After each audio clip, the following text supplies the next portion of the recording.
7h52 sur Sud Radio, l'heure de retrouver la chronique d'humour de Guy Carlier. Enfin bon, voilà, vous connaissez en fait les lancements. Tiens, je laisse Laurie justement lancer. Oui, bonjour Patrick, bonjour à tous. Et si je peux me permettre, c'est vrai, vous connaissez par cœur ces lancements chaque matin. On vous oblige à faire la speakerine. Et donc on en vient à cette chronique. Et Guy, aujourd'hui, je crois que vous voulez revenir sur la fin du congrès des maires de France auquel Sud Radio a été associé et nous parler notamment du banquet d'adieu d'hier soir. Ah, bon. Oui, bonjour Laurie, bonjour à tous. Oui, c'est vrai que le congrès des maires de France est un événement considérable, aussi bien sur le plan gastronomique que sur la libido des édiles. Et à ce propos, pour ceux qui nous regardent en vidéo, afin d'apprécier la beauté de Laurie, vous remarquerez que Patrick a les traits tirés.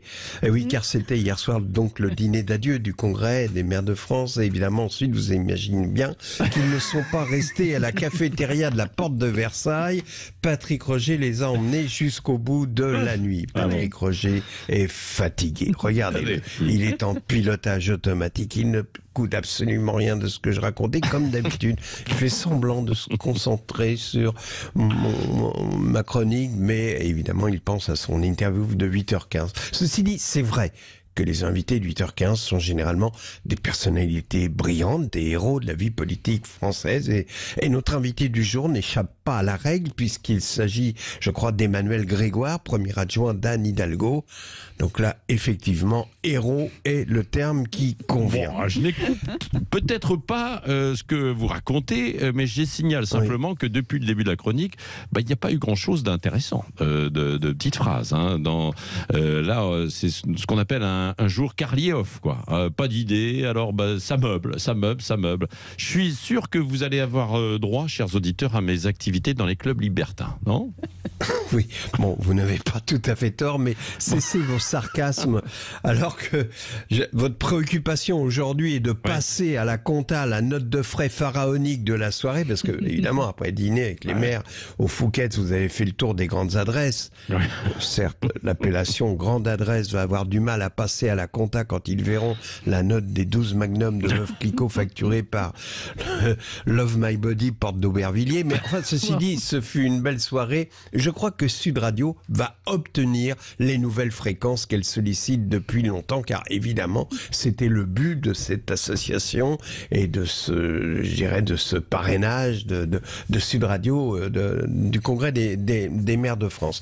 Et faut dire qu'on a mis le paquet. Ça a commencé par Arlette Chabot, qui a lancé l'ambiance en faisant tourner sa serviette devant une douzaine de maires éméchés qu'il a désiré. On aurait cru un tableau de l'école hollandaise, vous savez. Et dans un coin, Philippe David pleurait en évoquant avec le maire de La Voulte, les frères Cambérabéro.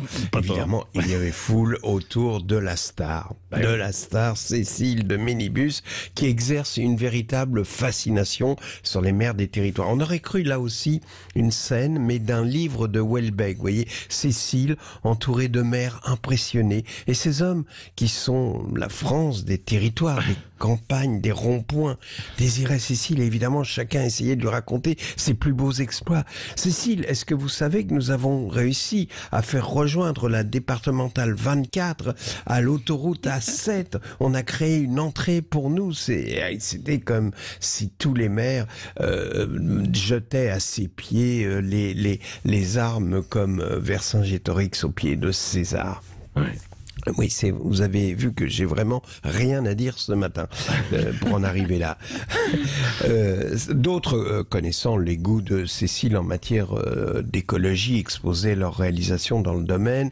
Savez-vous, dit le maire de Loudéac, qu'en récupérant les matières fécales des porcs à l'issue du congrès des ports de France, ça c'est une information authentique, on peut chauffer la mairie et l'école. Oui, c'est vrai. Ce matin, j'avais pas véritablement de thème de chronique. Il y a des jours comme ça, où les chroniques ressemblent, je vous l'ai dit, à des livres de Houellebecq, avec juste au petit matin, dans les rues de Paris, un grand journaliste qui tient un maire par le bras en chantant ça.